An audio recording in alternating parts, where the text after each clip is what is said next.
Okay, let's take a look at our 12.2 worksheet. More work on probability and a lot of the multiplication principle and tree diagrams. So on 12.2 here it says, you need to design in question 1 a password for your email account. How many passwords are there that have the following criteria? So the first one starts off by having 4 letters followed by 2 digits. So you're going to go like this. Letter, letter, letter, letter, digit, digit. So in order to do that, there's 26 letters in the alphabet. So you have 26 choices times 26 choices times 26 choices times 26 choices. For the digits, it's 10 times 10. So if we were to just multiply those all together in our calculator, you should get 45,697,600 possibilities. Letter B, so you're going to see a lot of these answers, at least for this problem, the answers are going to be pretty big numbers. Right? So on the next one it says 3 digits, so you're going to go digit, digit, digit, followed by letter, letter, letter. So we have 10 choices for the first digit, 10 for the second, 10 for the third. And remember in class the digits are 0 through 9, hence why you have 10 choices. 26 letters of the alphabet, 26 times 26 times 26. That equals 17,576,000. It's a lot of passwords. So next one, it says 2 letters followed by 5 digits. Sorry, I forgot the S on the digits there. So 2 letters, so letter, letter, so that's going to be 26 times 26, and then the 5 digits. Whoops, funny. Instead of writing digit, I wrote 10. So 10 digits times 10 digits times 10 digits times 10 digits. I have to have a total of 5 of those. So 26 times 26 times 10 5 times will be 676 million. Letter D says 3 digits followed by 1 letter followed by 2 digits. So on this one, let me just switch colors here. I'll go digit, digit, digit. So I have 3 digits followed by 1 letter, 26, followed by 2 digits. So if I multiply all of those together, I only get 2,600,000. Still a lot of possible passcodes. Now, E and F are a little more tricky because you gotta, here, it just says 5 digits, but none are repeated. So when I choose the first digit, I do have 10 choices. But if I choose the number 5, it can't be a possibility for the next digit. So I'm down to 9 choices. And then I'm down to 8 choices for the next one. Then I'm down to 7 choices for the next one. And then the last one I am down to 6. So on that one I'm going 10 times 9 times 8 times 7 times 6. Multiply those all together and I only have 30,240. So you can see that repeating digits actually give you a lot more choices. On the last one, it's now 3 letters where no letters repeated. So you start with 26 letters. So if I use the letter B, that's not a choice on the next one. So I only have 25 choices. So if I've used A and B, then I only have 24 choices on the last letter. So we multiply all of these together. 26 times 25 times 24 is 15,600. So as you can see, the longer the password, the many, many, many more possibilities that you can have. All right, number 2. Number 2 here says the probability that it will rain on Monday is 80%. Probability that it's going to rain on Tuesday is 60%, and the probability that it will rain on Wednesday is 30%. Here we're going to make a tree diagram showing all the possibilities of rain or no rain over the next 3 days.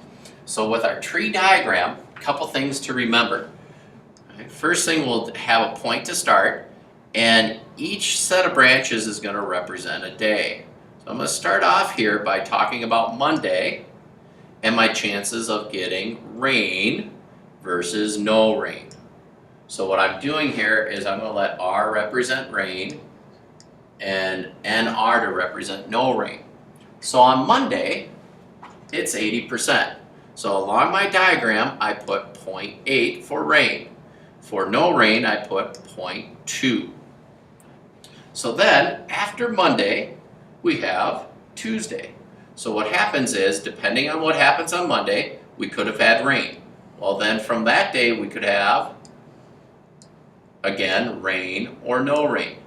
Same thing here.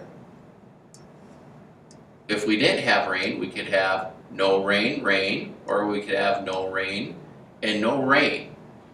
So now, the probability that it rains on Tuesday is 60%. So along the R, we go 0.6. So, whoops, forgot the R there, apologize. So, on the no rain, remember these two probabilities have to add up to 100%. Has to be 0.4. Same thing on this branch, 0.6 for rain and 0.4 for no rain on Tuesday. Then we do the last branches, which represents Wednesday. That percentage is 30%. So now I do another set of branches for each of these.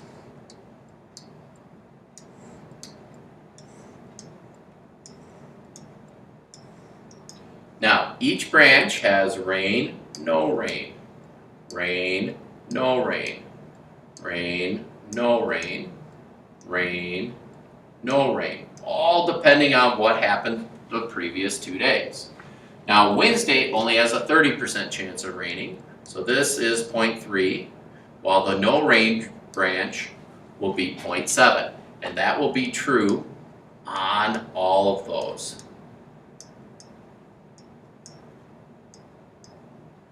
Now, what I like to do, because it then makes answering the next 3 questions a little bit easier, but what I like to do is I actually like to fill out the total probabilities here. So here, I'm going to list out all the different possibilities. So to get the number that I'm writing right here, I'm going to go 0.8 times 0.6 times 0.3. So that would be like rain on Monday, rain on Tuesday, rain on Wednesday. If I multiply those all out, I get 0.144. So then if I go 0.8 times 0.6 times 0.7, that's 0.3636. If I go 0.8 times 0.4 times 0.3, I get the next one, 0.096. 0.8 times 0.4 times 0.7, 0.224. Do the bottom half here. 0.2 times 0.6 times 0.3 is 0.036.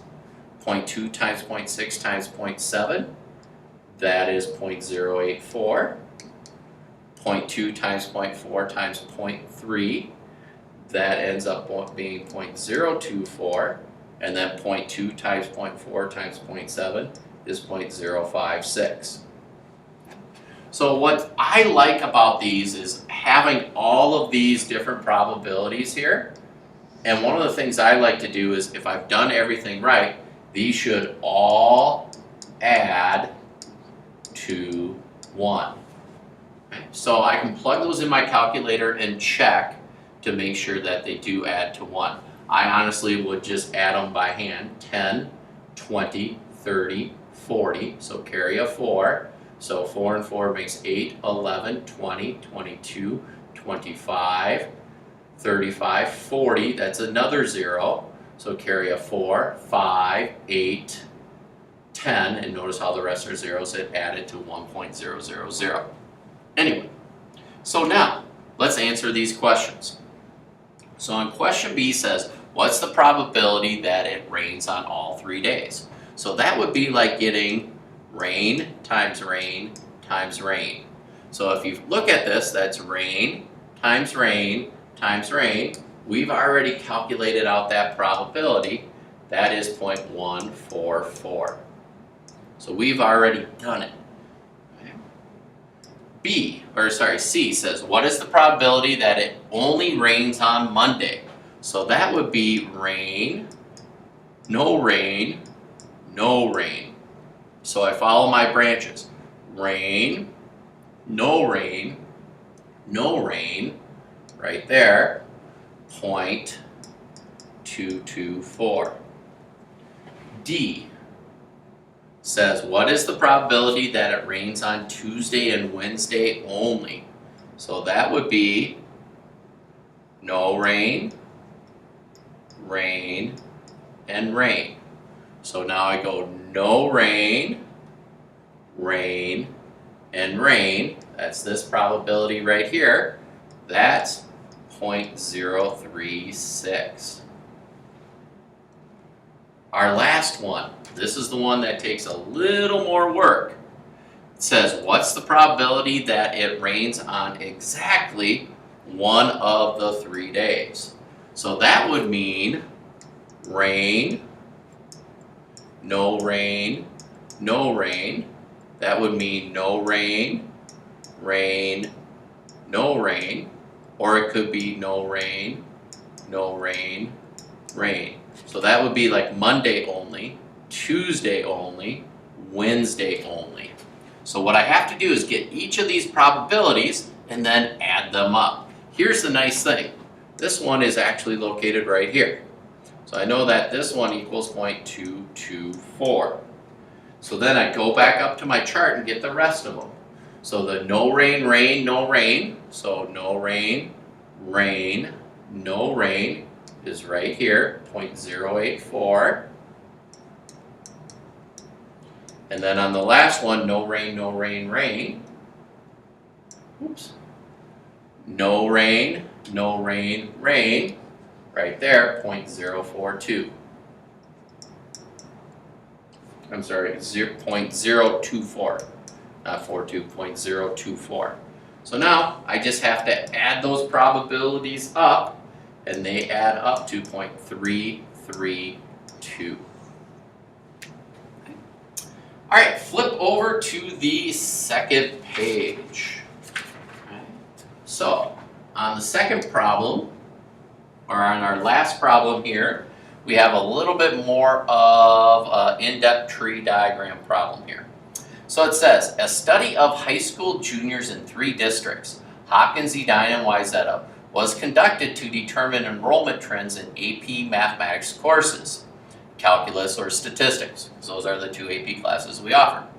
So it says 42% of the students in the study came from Hopkins, 37% came from Edina, and the rest came from Wayzata. In Hopkins, 64% of the juniors took statistics, while the rest took calculus. 58% of the juniors and 49% of the juniors in Wayzata took statistics, while the rest took calculus in each district.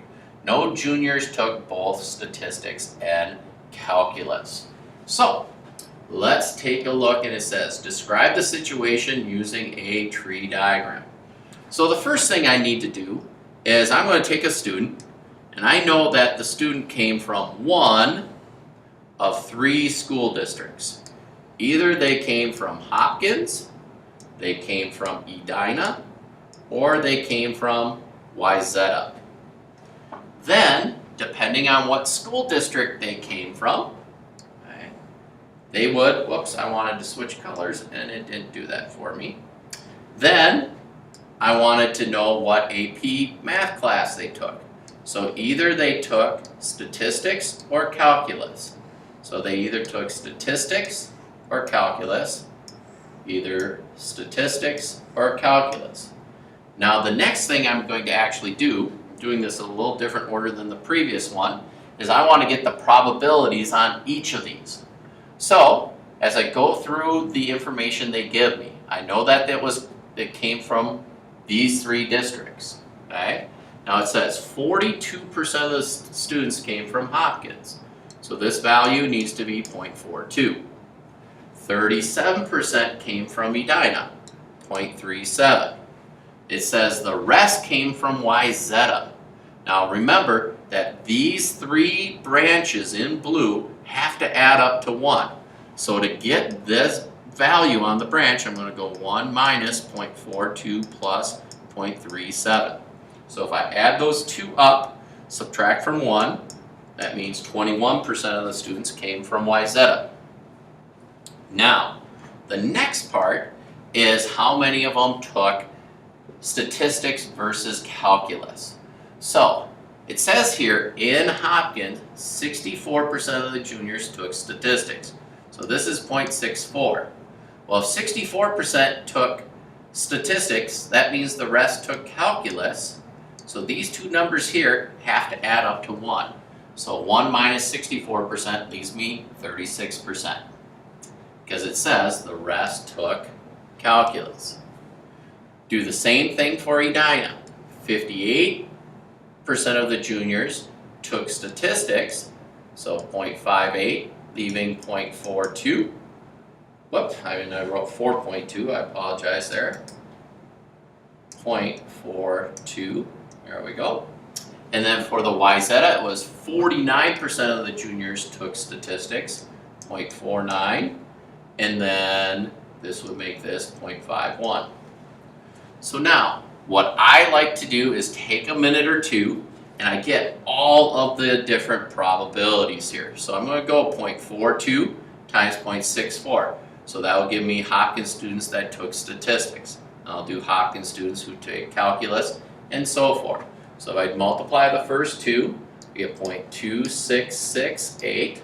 And then 0.42 times 0.36, 0.1512. Do the same thing here, 0.38 times 0.58, that'll be 0.2146. So those are Edina students that took statistics. Edina students that took calculus would be 0.1554. Move this up a little bit.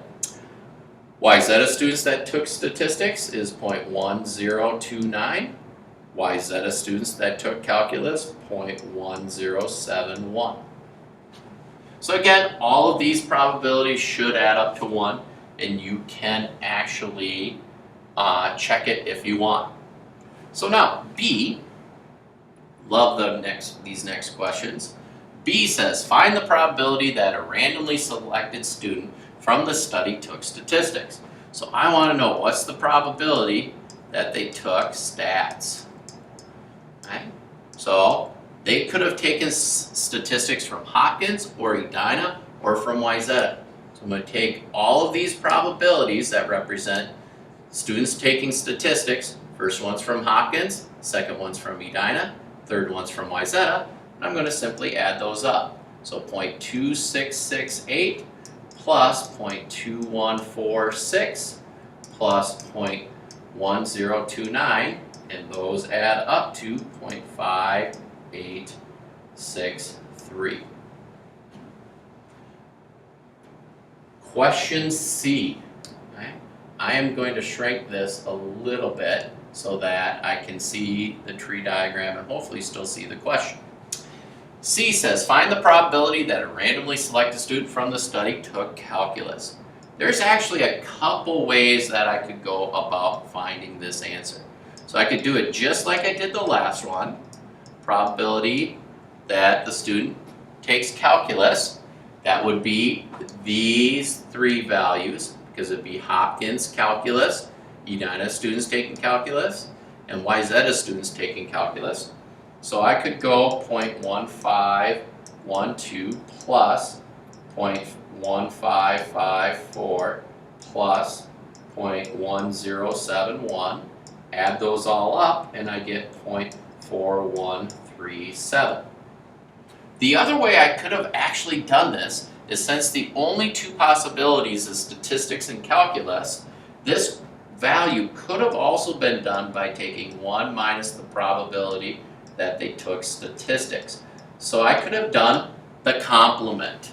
So I could have gone 1 minus 0.4137 and I get, I'm sorry, wrong probability there. I took the answer. I could take 1 minus, went too far. 1 minus my answer from the previous one, 0.5863, and I actually get the same answer, 0.4137. Either way will work. All right, so now, my last question on this worksheet. Okay. It says, if a student took calculus, what's the probability that they are from Hopkins? So since I'm only focusing on the students from that took calculus, I'm only focusing on this 0.4137 percentage of students, okay? Because I don't even have to even think about the stat students. Of those 0.4137 percentage of students, or you can say that probability, okay, what of those are from Hopkins? So if I come up here, whoops, we're talking calculus, it's this value right here, this 0.1512, because those are the Hopkins students that took calculus. So there was 0.1512 that took calculus from Hopkins over the total that took calculus. So if we calculate that out, we get, and I need to actually do the calculator on this one because I don't have it here, 0.1512 divided by 0.4137, and we get 0.3655.